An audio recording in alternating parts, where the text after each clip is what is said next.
Spoon కారం పొడి కూడా వేసుకోవాలి. అన్నీ కలిసిలా కలుపుకోవాలి. చింతపండు పులుపు కూడా వేసేసుకోవాలి.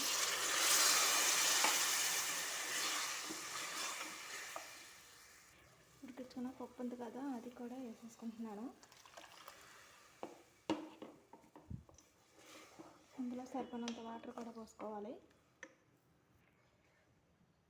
నేనైతే వాటర్ కూడా పోసుకుంటున్నాను.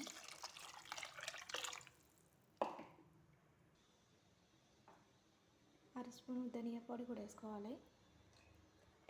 ఇందులోనే ఒక స్పూన్ నేను సాంబార్ పొడి కూడా. సాంబార్ అయితే అయిపోయింది ఫ్రెండ్స్. చాలా బాగుంది.